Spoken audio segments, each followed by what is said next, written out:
Afam bụ Chukwuebuka Benjamin Ucheagwu. O nwere afọ a na-eto gị maka na afọ m na ọ dịka ịbụ onye isi ndị Egedege. O nwere afọ otutu n'egwu a? Enwere m afọ otutu n'egwu a. Dịka onye ọbụla nọ n'egwu a, onye ọbụla nwere afọ egwu ya. Ọmụnwa bụ obere Handkerchief. Obere Handkerchief. Yes. Kedu ka isi bụrụ nke obere, onye bụzi nke nnukwu? Ịma na abịa dịka ihe anyị na-emesi wee dị bụ culture. Handkerchief bụ something very small but it's very important, especially na this weather. So nweghị onye ya ebu nke nnukwu tinye n'akpa. Onye ka m ji wee bụrụ obere Handkerchief. Etu a ka ọ dị. Ọ dị mma. Afọ egwu a bụ Egedege. Egedege ọ bụ asụsụ Igbo ka ọ bụ asụsụ ndị Igala? Dị ka asụsụ asị. Afọ egwu a bụ Egedege from Unubi. Ebe o si wee malite. But nke anyị na-eme, anyị nwere afa. Anyị nwa bụ Ebubeze. Ọ dị mma. Ka anyị wekenele Egedege ebe o bido. Ọ dị ka nwere ife Egedege apụta. Nwere ike si akọwa ya tupu anyị abaa na Ebubeze. Ka esi akọwa Egedege bụ nnukwu egwu a maara afịa. And right from time mgbe a na-agba Egedege, ndị na-agba Egedege bụ dimkpa. Mgbe a na-enwebeghị something like this eji agba Egedege, a na-eke akwa n'ụkwụ. A na-agba Egedege, ị ga na-anụ gidim gidim gidim n'ala. Ị marụ na ọ dimkpa na-agba egwu. Ebe a ka afọ egwu a si wee bịa Egedege. Yes. Ọ dị mma. Abịa n'egwu Egedege, afọ m ife egwu one ma one, afọ m ọja, fụ ọkpọkọrọ, fụ ekwe, fụ ịgba, fụ alụ, fụkwuo nja unu gbasi n'ụkwụ. Kedu etu esi wee zube ngwa egwu niile a? Nke dị onye mma o tinye ka o nwere ife ebu n'obi wee chịkọnata ngwa egwu a gbasara ya bụ egwu na onwe. Egwu ka anyị kpọrọ ya. And ọ culture. Maka ọ bụrụ English one, enwere lead, nwee drums, nwee bass, nwee keyboard. Otu a ka ọ dị na nke anyị a. Our drums bụ ịgba. Our lead bụ ọja. Udu bụ our bass. And the arrow with other things are like keyboard. So ọnya ka eji wee chịkọbịa. Nke ọbụla nwere nke ọ na-arụ. Ọ bịa together ọ bụrụ egwu. Afọ m na ndị na-agba egwu agba dị ka ọ bụ alụ na agwa fifa ga-agba. Yes, alụ bụ lead na-egwu Egedege. Arrow na-control the dancing steps, while ọja na-control the egwu nke a ga-agba na nke a ga-agba. Afọ m na tupu agụnite egwu na onye ọja na-ebu ụzọ gbuo ife a ga-anụ tupu onye na-agụ agụba. Yes. Ọ bụ iwu na ọ ga na-eso onu ga na-eso ọja etu a? Ma ọ bụ etu o si wee dazite? Dịka egwu Egedege si dị, ụfọdụ egwu Queen na-ebido egwu n'onwe ya, then the instrument will follow. Na eze nwaanyị bido? Yes, ngwa egwu esobe. Then ụfọdụ ọja ga-ebido, ngwa egwu esobe. At times eze nwaanyị ma ọja nwere ike ọma mbido, but with the style and the origin of egwu anyị na-eme, instrument can start, then onye na-agụ agụ bụ eze nwaanyị follow before ọja, but mostly ọja na-lead before agụba egwu. Ya bụ ọja esiri be anyị, mana a na-afụ ya ka esi afụ nke ndị be anyị. Ọ gịnị meziri na ọja nke anyị adịrọ n'egwu Egedege, ọ bụla ọja nke ndị oyibo eji were afọ? O nwere ife mebiri na nke anyị? O nwere ife dị na nke anyị adịrọ na nke eji bụrụ nke a ka eji were afọ? Abịa na ọja is like talent. Onye ọbụla nwere nke a na-eji ọja be anyị egbu Egedege. Because I've seen somebody dịkwa talented iji ọja be anyị na-egbu Egedege and exactly the same. But I think this one is my own talent. And the origin of Egedege started with this. So that is all I know. Anafe ekwu etu egedege si bido. Ọ dị ka ị nwere ike ịgwa anyị asị anụgo m nkịta na o bido n'Unubi. Ekere ka o si bido. Ọ bụ Teresa Ọnụọra bidoro ihe ka o nwere etu ọzọ o si bido wee zawa egedege wee kụrụ ya gbasaba ụwa niile. Egedege ebidoghị with Teresa Ọnụọra according to history. But she was the only woman nwere ike coordinate the egwu at the time egwu na-achị ịnwụ. O webata ya na their family. Involve ụmụnne ya ndị nwoke like 4 of them. Ma onye na-akụ aro, ma onye na-egbu ọja, ma onye na-akụ ekwe. They were of the same mother. So they started the music. Na-emie, people are now for her. From there, on our wax. Anyị nwa ji wee jegide, wee jekwutie maka amaghị m mgbe ebidoro dị egwu. But I joined them as at 2003-2004. Ya na ị nọbụ na nke Teresa Ọnụọra. Yes, I was one of the bona fide member there. Wee bido nke m. Yes. Nwekwa afọ ndị ga-esi na nke ike wapụ bido wee gbasawa. Egedege a dị ka ọ bụ ofu na akụkụ Nnewi ka ọ sụkọrọ. Nwekwa efu akụkụ Igbo ndị ọzọ niile nwere ike amụta egwu egedege bido nke anwa si na nke a bụ egedege ndị Nsụka, maọbụ na nke a bụ egedege ndị Abakaliki, maọbụ na nke a bụ egedege ndị Owerri, ka ọ na Anambra steeti a ka ya bụ egedege jere. Ọ dịka ọbụsọ ọsọ na akụkụ Nnewi o jere. Ife mere bụ na egedege bụ egwu eji wee mara Anambra, number 1. Then other people can learn, but ọ bụ na ị gaghọ nso to those people nwunye, ị ma nweta the key to the music, because many people ebidogo the egwu but ha handle nwunye. That is it. So most of us na-akụ ya abụghị ndị Anambra. Enwere onye Ebonyi steeti nọ n'ime anyị, enwere onye Enugu steeti nọ n'ime anyị, enwere ndị Imo steeti nọ n'ime anyị. Ọ dị mma onye chọọ ọfụ ịmụta etu ụmụ akwụkwọ anyị nọkwu, anyị achọọ ka anyị nwee egedege na University of Nigeria Nsụka. Unu ga-abịa kụziela anyị ka ọ bụ etu anyị si n'emezi unu ọ dị anyị ka amụtara. Onwere akwụkwọ ihe anyị ga-eme na-abịa binyela anyị ebinye ka ọ bụ anyị nwa ga-abịakwute na abịakwute wee mụọ ife dị na ya. A ga-amụ ya ọ dị ka ọ ga-ewe arọ n'one tupu isi na n'ikụzigoro ndị a na fa amụtago ha ji ememe nke fa ka o nwere iwu nabichiri ime ife dị eto. Ọ bụ na ị na-anya ịfụ na onye chọrọ mmụta ya ejebe ebe a ga-akụziri ya ka ọ mụta. Onye chọrọ ịmụ egedege ga-ajekwu ndị na-akụ egedege abịa mụ gosife egwu. Like onwe ndị anyị mụ gosiri egwu na Ọnịcha, ọdụ ụka SS Peter and Paul Ọnịcha. We have an agreement, make some payment, then o take like 3 months. Anyị nwa na-eje, anyị tinyere days anyị ji eje duto na Ọnịcha ọ dịtụ anyị nso, but enwe ndị nwere ike inwe place anyị ga-anọ with them. We can rush it something like a month or 2 months.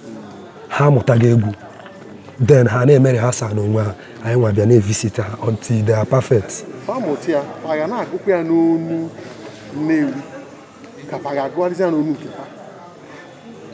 Egedege dịka m si kwu bụ egwu eji mara Anambra. Onu Anambra ka eji agụ egedege, especially onu Unubi ka o wee na-ada ịta. But onye chọrọ ịgụ n'onu be ha ga-agụ n'onu be ha maka na mba niile na-asụ n'onu n'onu. Otu a ka ọ dị. Ọ dị mma etu ọnụ n'ọfụ n'otu. Kedu ife jikọtara ụlọ ọnụ?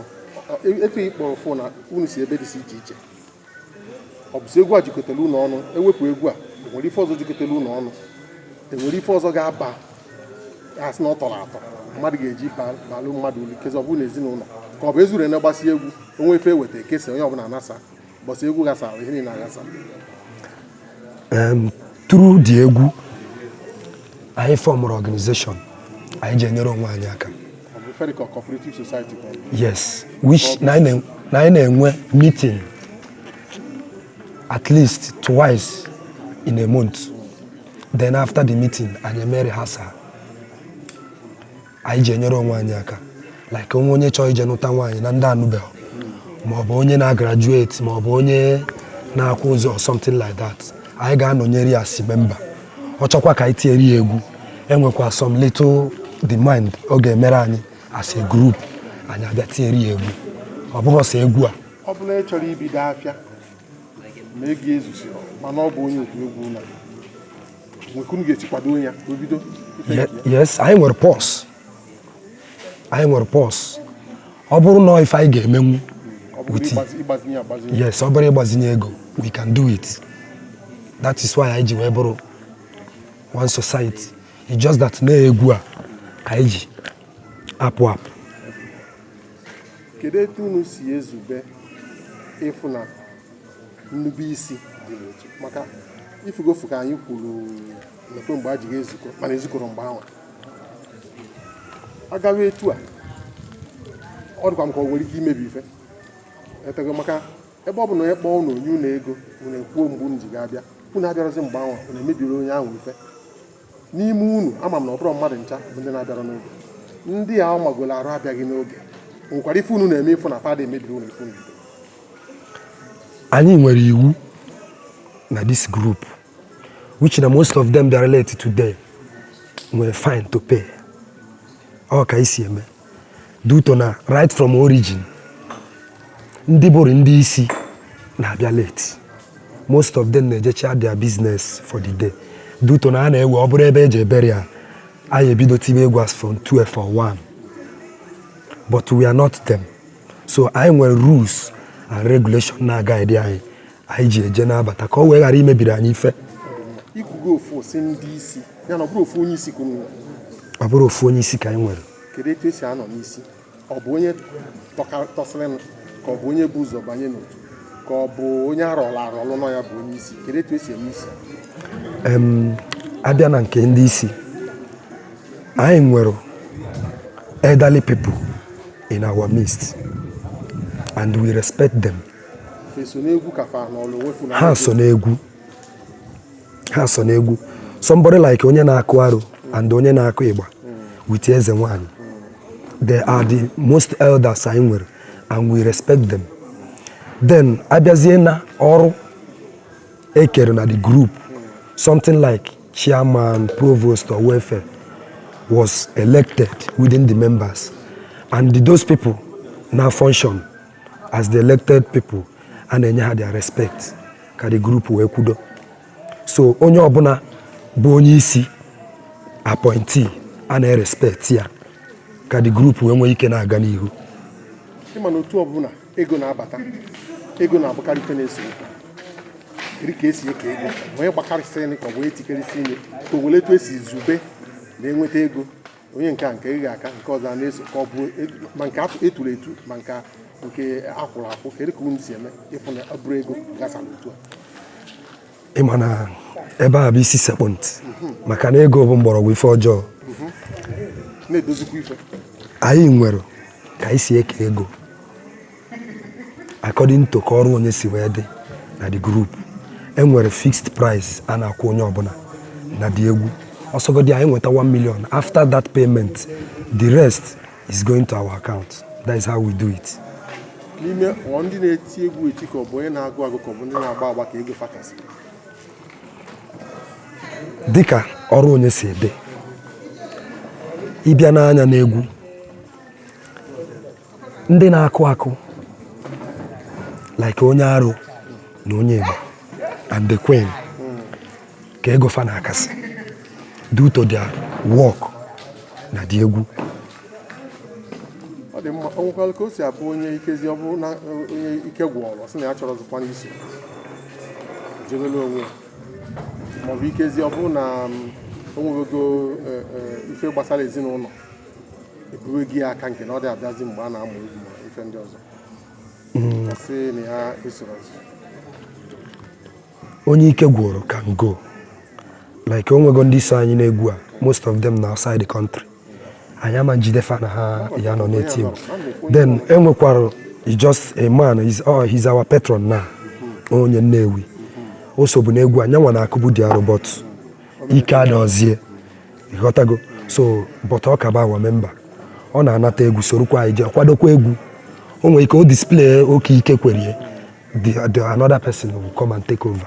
That is how we do it. Ka nchetakwa azụ na ume eji agba egwu ajụ m eze nwaanyị ụmụ nwaanyị si agba ụdị egwu maka na afọ m na ume eji azụ egwu a na ọ dịrọ nso. Ụmụ nwaanyị so anyị agba ụdị egwu a like ụmụ nwaanyị na-abụ sobu anyị agba egwu a bụ ndị Enugu ndị Nsụka ịghọta so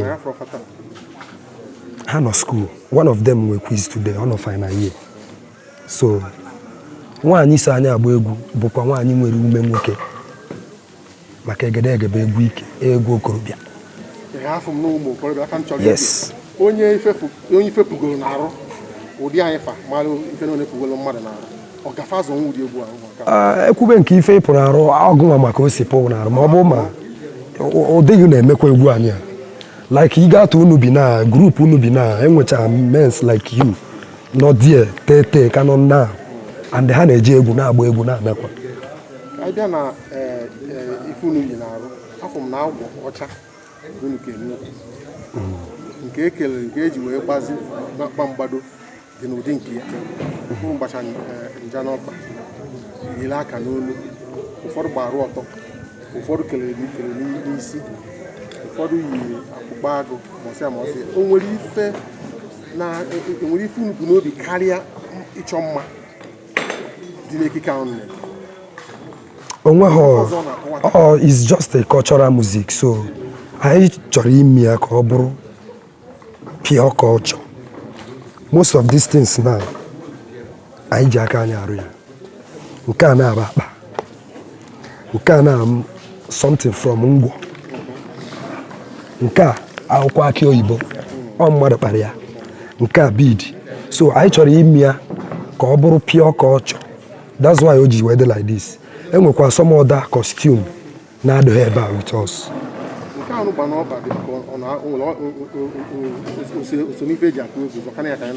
O so n'ife eji akụ egwu ọ na-eme mkpọtụ.